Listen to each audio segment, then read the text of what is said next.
Across a war-torn Europe, bells rang from damaged church towers, their cracked tones carrying across streets that were still thick with dust. Rifles were fired into the air, soldiers embraced civilians, and banners waved in celebration. After 6 relentless years of global conflict, the moment that millions had prayed for had finally arrived.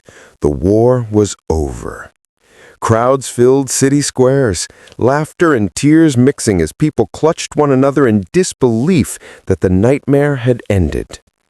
Yet away from the jubilant streets, standing in soot-stained corners and rail yards, there were others who did not cheer. For one particular group of women, this day of victory did not bring liberation. Instead, it marked the beginning of an uncertain captivity. These women had served not as frontline soldiers, but in supporting roles within the German war effort. They had worked in offices, hospitals, communications posts, and anti-aircraft towers. They were clerks, typists, telephone operators, secretaries, nurses, and signalers. Some had enlisted by choice, swept up in the atmosphere of patriotism and duty that permeated the Reich. Others had been pressured by circumstance, drawn in by ration cards, wages, or a sense of survival during desperate times. Many were barely out of their teens, their faces still bearing traces of youth. A few carried the exhaustion of years spent under air raids, their eyes shadowed, their features older than their age. Their uniforms, once pressed and sharp, now hung in tatters, their boots cracked from endless marches of retreat. With the collapse of the Reich, these women were rounded up by advancing Allied forces and ordered onto trains.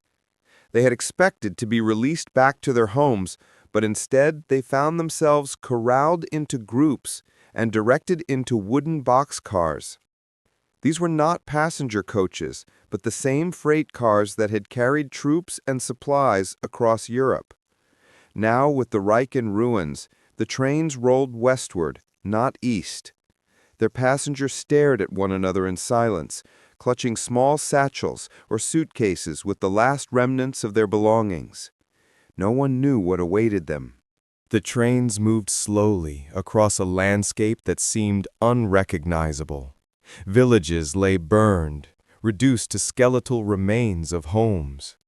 Bridges hung twisted over rivers, their arches shattered by bombing runs. Church steeples leaned or lay collapsed. Factories stood silent, their chimneys blackened, their roofs blown open to the sky.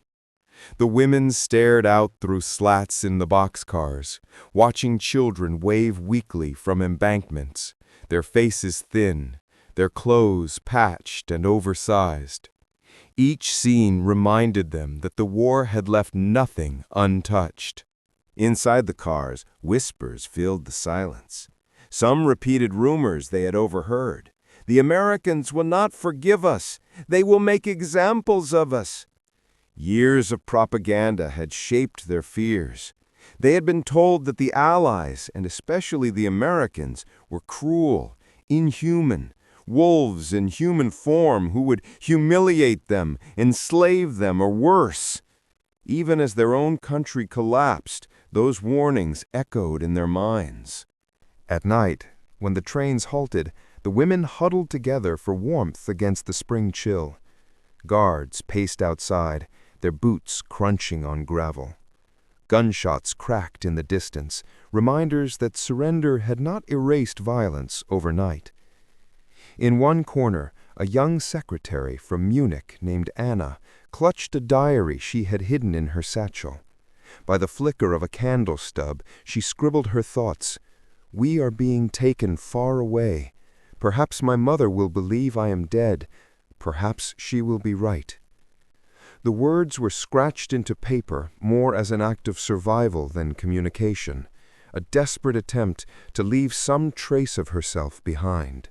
The trains did not deliver them to another German camp, as many had feared. Instead, they arrived at ports scarred by war: Bremen, Le Havre, and Cherbourg.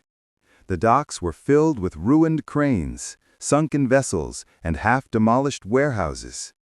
Yet among the destruction waited ships, American vessels, their gangways lowered, their holds prepared. Soldiers lined the docks, their faces expressionless. The women braced themselves for curses or blows, but instead they encountered bureaucracy, lists, names, papers, check marks. What greeted them was not vengeance, but order. As they climbed the gangways and stepped onto the ships, dread clung to them still. They were led below deck into holds fitted with bunks. The air smelled of salt, iron, and oil. The voyage ahead would be long, stretching across an ocean most had only seen on maps. Seasickness soon plagued many, and the cold steel surroundings gave little comfort. But alongside discomfort came shocks that none had expected. Meals arrived on metal trays, bread that was soft and white, slices of meat thicker than anything they had seen in years, steaming mugs of coffee that filled the air with a bitter, rich aroma. Some refused to eat, convinced it was a trick. Others wept silently as they chewed, their tears falling at the taste of real bread after years of substitutes made from barley or sawdust. One woman whispered in astonishment, "They feed us like themselves." For many, that simple act unsettled them more than cruelty would have. Days at sea blurred together. The women slept in narrow bunks, stacked one above the other, their dreams restless and filled with uncertainty. Some prayed, clutching rosaries or crosses they had smuggled with them. Others wrote short notes, not knowing if they would ever be sent. The sound of the engines hummed constantly, a reminder that they were being carried farther from everything they knew. When the ships finally reached American shores, the women crowded the rails, straining for their first glimpse. They saw skylines that stood untouched by bombing, their buildings whole, their streets busy and bright. In New York Harbor, the Statue of Liberty rose before them, her torch lifted high. To many of the women, the sight was bitterly ironic. For them, she did not symbolize freedom, but captivity in a land they had been taught to fear.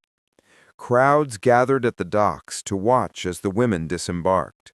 Some jeered, others stared in silence, unsure of what to make of these young captives. From the ports, buses and trains carried the women inland. The journey revealed a world far different from the devastation of Europe. Through the windows, they saw stretches of farmland, fields of green, small towns with white porches, children riding bicycles, families walking along sidewalks. It was a land of abundance, untouched by bombs. For the women, it was like glimpsing another planet. They were delivered to internment camps scattered across the United States, places like Fort Oglethorpe in Georgia, Camp Ruston in Louisiana, and Camp Hearn in Texas. These facilities had once held male prisoners of war, and now they housed women. At the gates, the women's names were logged, their belongings inventoried, and their uniforms exchanged for plain work clothes. For many, the greatest fear came when they were ordered into a large building where steam hissed and pipes dripped. Whispers ran through the group. "This is it. This is the humiliation they warned us about." One woman clutched her suitcase like armor, another crossed herself silently. But what awaited them was different. They were handed bars of white soap, heavy towels, and shown into hot showers. For the first time in years, grime was washed away, lice died, skin turned pink with warmth. Some women laughed nervously, others cried, their sobs echoing off the tiled walls. That night, wrapped in clean blankets, they lay in their bunks with damp hair, unable to reconcile what they had been told with what they had experienced. Life in the camps soon settled into routine. Every day, the women lined up for meals in mess halls that smelled of coffee, bread, and stew. Breakfast brought buttered rolls, porridge, and eggs. Lunch offered soups and sandwiches. Dinner included meats, potatoes, and vegetables. For women who had lived on rations of ersatz bread and watery broth, the abundance was overwhelming. Some hesitated before eating, still convinced it was a trick. Others quietly tucked away pieces of bread beneath mattresses, unable to let go of habits formed during scarcity. Letters from home trickled in slowly. They carried desperate words, descriptions of families boiling weeds for soup, of houses destroyed, of hunger that gnawed constantly. The women folded the letters with trembling hands, struck by the contrast. Their homeland starved, while their enemy gave them chocolate. The guilt weighed heavily, as if survival itself had become betrayal. Over time, suspicion began to fade. Guards and camp staff treated the women with efficiency, sometimes even with kindness. Many of the American soldiers were scarcely older than the women themselves. They had grown up seeing caricatures of Germans in wartime propaganda, monstrous, merciless depictions. Now they found themselves face to face with thin, frightened young women who reminded them of sisters or neighbors. Small gestures chipped away at the walls between them. A dropped flashlight handed back with a quiet smile. A song hummed by a soldier, echoed by a girl from Cologne. Laughter breaking out during films screened in the recreation hall. Humanity slipped through the barbed wire, quietly but unmistakably. For the women, the hardest realization was not cruelty, but kindness. Hatred had been easy, almost comforting. It had provided certainty during chaos. But kindness was disorienting. It forced them to question everything they had been told. Anna wrote in her diary, "To be mocked or beaten would be simple. To be treated with dignity by those we called monsters, that is unbearable." Occasionally, the women were taken outside the camps on work details. They harvested crops in American fields, painted buildings, or cleaned in small towns. There, they saw bakeries overflowing with bread, shops filled with goods, and children laughing on street corners. In some towns, church groups organized meals, inviting them to long tables where sandwiches, pies, and fresh fruit were served.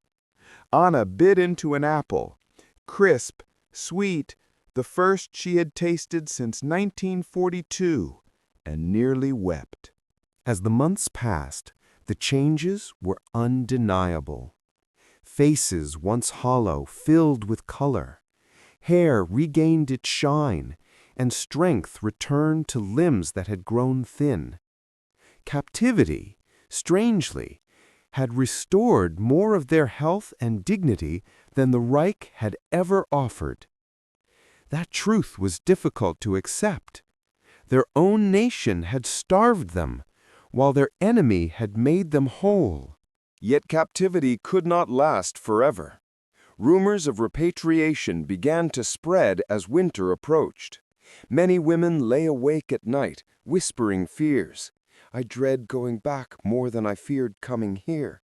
The thought of returning to ruins, to hunger, to despair was more frightening than the prospect of remaining in captivity. One cold morning, names were read aloud. Suitcases were packed. Anna's name was called, and she stepped forward into the pale light. She realized then that the greatest battle was no longer between nations.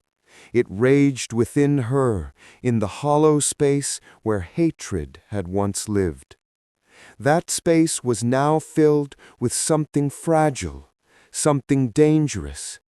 The undeniable truth that her enemies had treated her with dignity, not brutality, but humanity, and it had changed her forever.